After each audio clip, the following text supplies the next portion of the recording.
Barakata Yahweh, Barakata Yahushai, Bahasham, Rakahakodash, Barakatum. First and foremost, I want to give all praises, glory, and infinite honors to Yahweh, Bahasham, Yahushai. Double honors to the apostles and elders, a great millstone who rule and teach well. In peace and salutations to you, sincere Akim out there, pushing this word in truth and sincerity to the four corners of the globe. May you brothers endure until the end. This is the brother Raya with another video, and I'm going to start it off in 2nd Esdras in the Apocrypha, chapter 15, verse 15. For the sword and their destruction draweth nigh, and one people shall stand up and fight against another, and swords in their hands. And that one people standing up and fighting against another can go into a lot of things. Race wars, civil wars, class wars, the average Joe against the government, etc., etc. Verse 16, for there shall be sedition among men. And when you look up the definition for that word sedition, it reads conduct or speech inciting rebellion against a monarch or ruling authority, a civil war, and invading one another. They shall not regard their kings nor princes, and the course of their actions shall stand in their power. And your modern day kings and princes are these political figures like your senators, mayors, governors, presidents, prime ministers, etc., etc. And the reason I brought these verses out is because I'll be profiling an article on RT.com showing that there is a seditious spirit growing amongst the people, and them definitely beginning to not regard their kings nor princes. And it's not just the average Joe against the government. With this article, we'll see it's dealing with people in the French military starting to look at their government as not doing the best they can for their nation. And hey, only expect it to escalate and get more violent as we get closer to the second coming of Yahushua HaMashiach, whom the world ignorantly refers to as so-called Jesus Christ. As you saw in the past with people going against their governments and putting their political leaders to death, it's going to be no different in the last seconds of these last days. And the title of this article on RT.com reads, Civil War is Brewing, for there shall be sedition among men, and one people shall stand up against another with swords in their hands. Hey, the modern day sword being the gun, which is going to be especially prevalent over here in the United States of America. Hey, but in these other nations, people are going to be using whatever they can get their hands on. Molotov cocktails, rocks, sticks, knives, clubs, bats, chains. And hey, if the military gets involved and gets seditious and has civil war within their ranks, they're going to get their hands on military weapons. Civil war is brewing in France, and you know it. French military launches another salvo at Macron with new open letter. They shall not regard their kings nor princes. A group of active French military personnel has published a new open letter to the country's president, Emmanuel Macron, warning him of a civil war brewing in the country after all the concessions he's made to Islamism.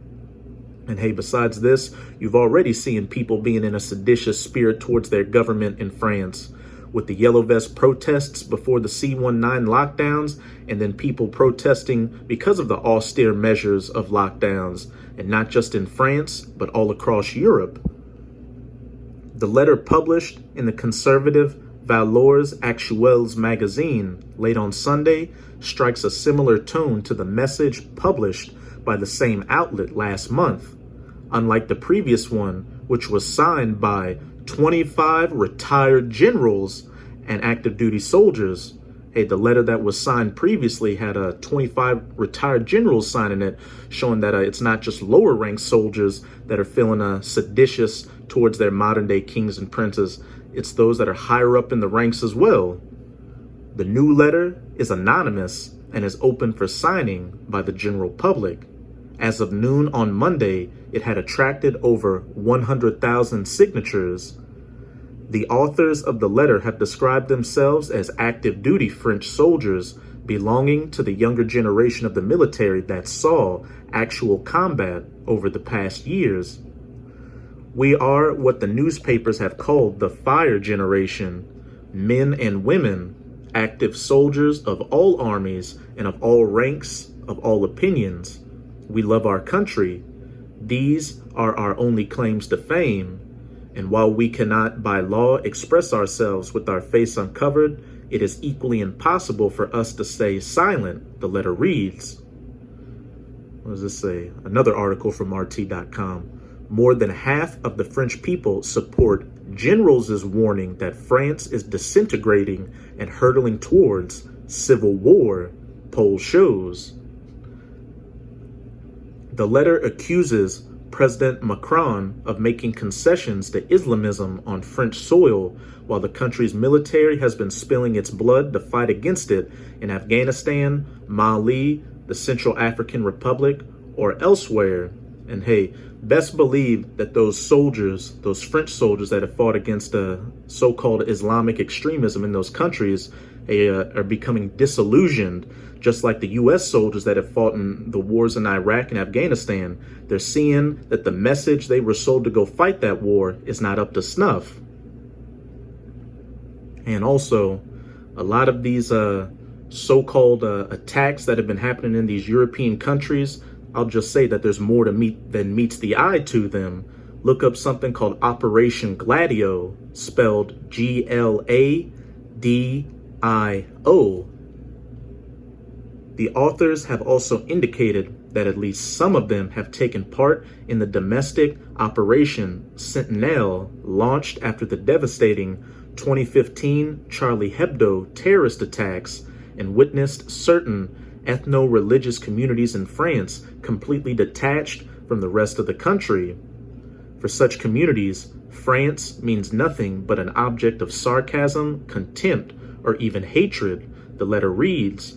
And hey, this is also going to play into the one people standing up and fighting against another. When things really get bad, you're going to see these French Edomite citizens start to go against those Ishmaelites or so-called Arabs in their countries. Hey, and you've probably got Ishmaelites in the French military serving along Edomites and other nations, and there's probably going to be infighting between them as well. Hey, everything is brewing in a pot that's quickly going to boil over and pretty much burn down the whole house. We're coming into some very cataclysmic and destructive times before Yahweh's second coming. Like the previous letter, this new one warns the Republic's authorities of an impending civil war, with the very existence of France being at stake.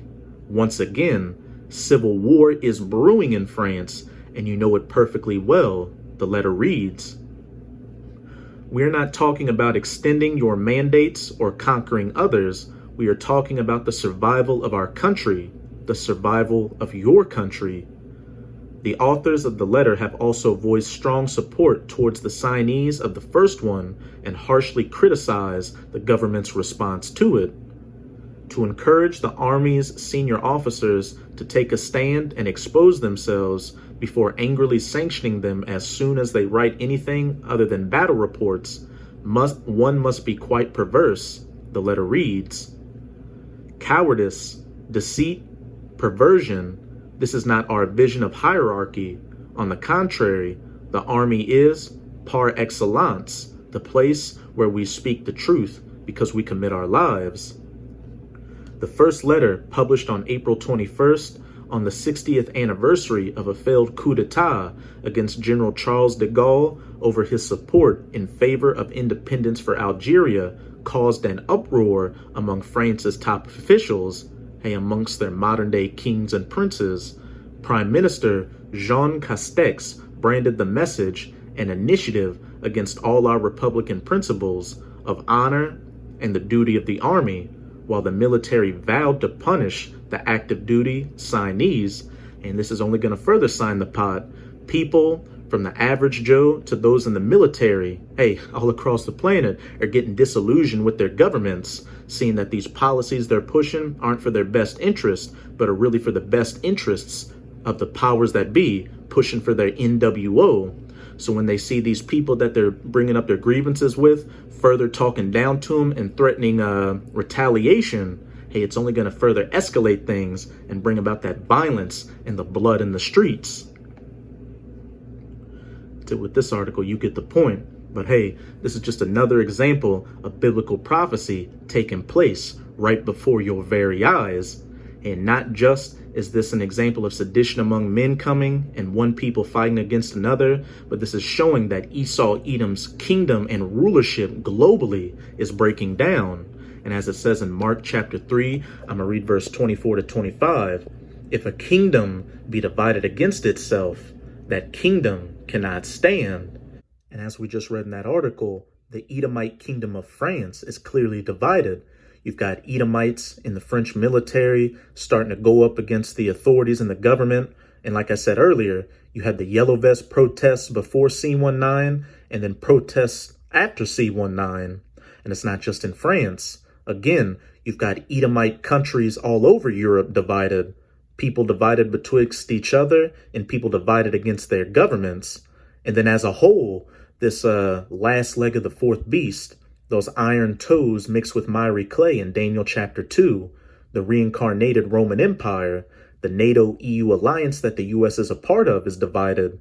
You've got these European Edomites going against the Edomites in America, and the Edomites of America going against the Edomites in Europe, over economic and military policies. And what it's ultimately going to culminate in is these European Edomite countries that have nukes. They're going to ally themselves with the Russian Edomites and shoot their nuclear missiles onto the United States of America. Verse 25, and if a house be divided against itself, that house cannot stand. Point blank, period. We can clearly see that the kingdom and the house of Esau Edom is divided. And very soon, Esau Edom's rulership is going to collapse. And the true children of Israel, who are the so-called Negroes, Latinos, and Native Americans, are going to be back in power, and we're going to rule for eternity in the kingdom of heaven. And you Edomites are going to be under our subjection, as well as you other heathen nations. So that's it with this video. And with this video, I hope you sincere Akim are edified. Just keep strong and keep pushing this word. We're almost out of this final wicked captivity or kingdom of the Edomites. And as always, I'm going to say Abad Babal, Kwam Yasharala, and until next time, Shalom.